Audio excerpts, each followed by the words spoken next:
evening all, hope you're well. This is going to be a bit of a conversational video actually.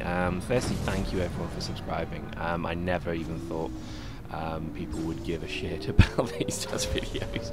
I am a true amateur in this, and I do this just for fun. I've always enjoyed this sort of stuff. So thank you everybody who subscribed, and if you if you know people, if you know friends who've played Dust, please get them to have a look at the channel, get them to have a look at the videos. And one of the things I really want to say thank you for is everybody giving us ideas as well. There's some really good comments coming through about, oh, have you thought about this and what's your thoughts on that? So we're going to do a few of them today actually. We're going to cover a few of the questions that have been asked and really just look at some of the footage here. This is just standard squad footage. This was us basically, well, actually it was I think just two of us. It was Josh and I can't remember. But it was a really good match. It was against some sub-dreaded guys. They were pretty decent. Well, they're really good in fact, and it was a joy to fight against them. And yeah, I think in general it was just general squad play versus some very good opponents. So hopefully you enjoyed the footage in the background. So let's have a look at some of the comments. One of the first things somebody's asked me actually is how the skill cap's now working, because the skill cap changed. Now this is this is interesting, and I'm only going on what Josh has told me here, so if this is wrong just let us know in the comments. But they changed the daily cap, and what that was you could play matches and all that good stuff and earn bonus skill points. So you would still accrue skill points slowly, passively if you like, and that would be like a couple of points every few sort of seconds, so 10 seconds 1 point, that kind of thing. With boosters that was obviously boosted by 25%, so your passive booster boosts that passive gain of that trickle of points. Okay, so that's what your passive booster's for. Now your active booster was actually there to boost when you play the game. You obviously get skill points up to I think a daily value of around 40,000 points. So once you hit around that 40,000 point mark, you started only getting like 50 skill points per match. Now they've taken that out, and because obviously that made a lot of players feel that they weren't being rewarded for playing. So it's now a weekly cap. What that means is you can, I think we've worked it out, maybe about 190k skill points, so 190,000 skill points per week, plus 25% if you have an active booster.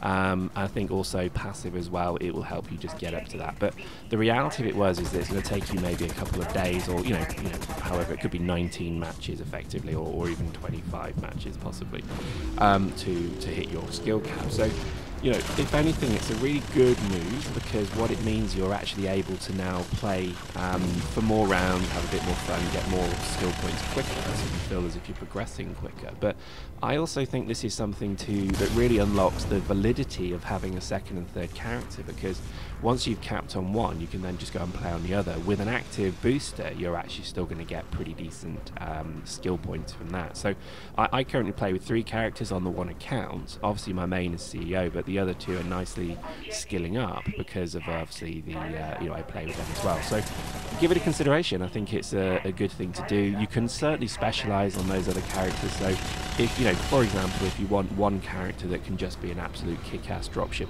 or tank pilot or sniper, perhaps that's maybe one to consider, because you can then just get your kills very easily and simply from the sidelines, then consider it, because you're actually going to get a there's going to be the capability to do that. So that's the skill cap. It's a weekly skill cap now, and I think it's a really good idea, and I think it's, again, I know a lot of you probably know CCP very well, but I think it's another example of the CCP is a great company, and they do listen to their people. So if you do a post that just whines and moans about stuff, then you're not going to be taken terribly seriously. But to be honest, I think they are a company that really do listen to their community. So and if you're from MAG, or if you're from if you're not familiar with CCP in any way, I would say they are the Valve Mark II as far as I'm concerned. They really, I've been a customer of theirs for 10 years, and I think I've only ever had 1 or 2 issues with them, but that's only ever been usually my fault, not theirs. So I think they're a great company. I would certainly say that they, this hopefully is evidence, to you all, that they're listening to you, and they are producing a really good game. So that was, I think, worth commenting upon. So that's the skill cap. I hope that's been of use to you. So let's have a look at some of the other questions. So I think somebody's asked me here around let's see, Yeah, okay, that's a bit of a strange question. I'm not going to ask that. The answer is a sheep and the Pope. There you go, that's how I answered. Let me see. Okay, tanks. Let's talk about tanks. Tanks, I think, are a bit overpowered at the moment, but every time I say that, I think to myself, right, let's spawn in a tank and let's own. I get shot down by pretty much a noob who coughs in my general direction. So I don't know, maybe it's a skill thing. I'm not going to say tanks are overpowered because of the actual tank. I just think that when you become a good tank pilot, you are pretty much unkillable, which, to be honest, maybe is actually how it should be. I don't know. But tanks at the moment, I'll probably share the fit with you because I believe I don't believe in monopolies. So, you know, some guys have come up with some really good tank fittings and they've shared them with me.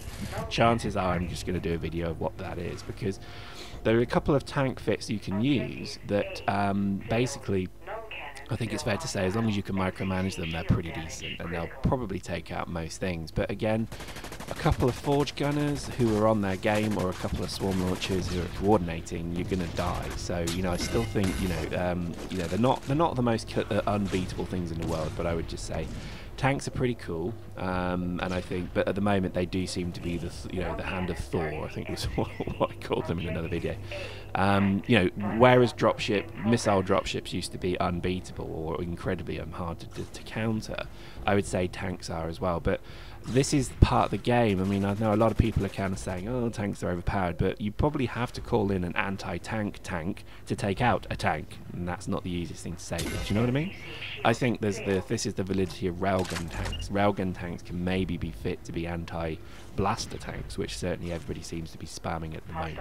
So I think with tanks, you just have to kind of live and grin and bear it. If you see a tank come in, don't let it stop you in your game, because the amount of matches we've lost because we've actually stopped focusing on capturing points and defending, and I've suddenly got a forge gun and I'm trying to kill the tank, we've actually ended up losing the match. So, and the amount of matches that's happened has been ridiculous. So don't lose focus, stay on target, if we're going to use a Star Wars reference, and always try and keep the objective in mind, because the reality is tanks, I don't think, win battles. What they do is they stop play, and I think they're very good at that. A lot of people, when they see a tank, will stop what they're doing, try and fit a swarm launcher, and then all of a sudden they're useless. The only thing they can do is actually hit a vehicle. So I think don't let them deter you from the mission, which is to try and win. But it's funny. I've actually now got the skill points to do the ultimate tank fitting that I've been given, and it's pretty good. But again, I spawned in my first tank and I got blown up with 2 AV grenades within 20 seconds, and I spawned in my second tank, started rolling around the map shooting some fools, and basically I drove into a ditch and I died and the game killed me. So I think it's probably, and it's nothing to do with the game or the tank fit, it's me. I'm pretty crap at this, so I don't blame or rage or anything like that. It was just basically I can't figure the tank out yet. So there we go. So that was that. Let's see what else we have. Oh yeah, the forge gun video is coming. The forge gun video is a really difficult one to do. It's not like this where you can just basically drop some footage in, mildly edit it, then waffle over it. The forge gun one, because every so often I'll be playing a normal map and then I'll change to a forge gun, probably to take out a vehicle or a dropship or a tank, and I've got some really good footage of all of the above, but the problem is I just need to sit down and do it. I'll probably do that after this one. I'll need a fresh cup of tea, but I'll make this cup of tea and basically do that. I do like forge gunning. I think it's, and I'll do an expose on it, because I think it's one of those things that a lot of people maybe misunderstand. They think it's like an anti-installation weapon or something, but if you're familiar with DayZ or just modern weaponry, it's like a 50 caliber sniper rifle. It will take out anything except a tank, Well, even then it takes a tank out, but you know what I mean? It's that kind of anti-material rifle, I guess. But we'll do that. I'll do that certainly after this, and we'll cover that. Dropships. Let's have a quick conversation on dropships. Dropships, I think, are absolutely broken at the moment, and there's a really good comment made about the remote repair for dropships, because obviously in the video they show the dropship hovering above a tank and remote repping it, which is obviously awesome. But at the moment it's a bit broken, because you have to basically point your dropship at the tank you're looking to repair, so that obviously isn't the most easy thing to do. If you've ever flown a dropship, you will be nodding your head sagely and clutching your pipe and saying, yep, I agree with you there, because, and by the way, I don't mean pipe, I mean like a smoking pipe, and I don't mean drugs. Oh my God, I'm going to stop talking about that. Anyway, you should know what I mean. Basically, it's not the easiest thing to fly, so it's a bit shitty, to be honest, but you know, what can you do? I think remote repping is going to be something for vehicles that I think is going to be awesome. The ability to maybe, you know, co-join a couple of tanks and have them rolling around. Or even, I thought about this, having just a tank with a remote rep capability. I feel sorry for that guy, he just spawned in and I shot him, that's terrible. And the ability to maybe have some LAVs hovering around the tank, that would be pretty cool. Also the ability for the tank maybe just to switch on like a spider rep and it repairs the troops around him as well. That would be pretty awesome. So, you know, this is all good stuff. And again, if you're not familiar with EVE, that's how EVE works. You have logistic ships in EVE, which basically tank and repair the fleet ships around them. But, you know, so that's how it works. But it's a really good concept. Let's see, so what else? I think there's again, one of the probably thing I'll say is thank you so much for the comments, because you know, there are some, and again, I'm not a knowledgeable party with Dust. I'm an amateur, as I think most of the newer players are. I mean, I played a lot of this in beta, but, or rather, you know, before in the dark ages, let's say, I played a lot of this, but you know, I still don't, you know it as well as some of the guys who are watching these videos. So thank you everybody who's given me comments and feedback, and you know, I actually am blown away by how many people are so supportive in this game. I always thought it would be a bit kind of like, lol, noob, you die, but it's not. Actually, everyone's really helpful. Everyone has something to say in this game and an opinion, and I love that. So it's pretty awesome. So there we go. That was just some quick commentary. Thank you for your comments. Keep them coming, and thank you for your subscriptions. You all rock, and I love you all. Talk to you soon.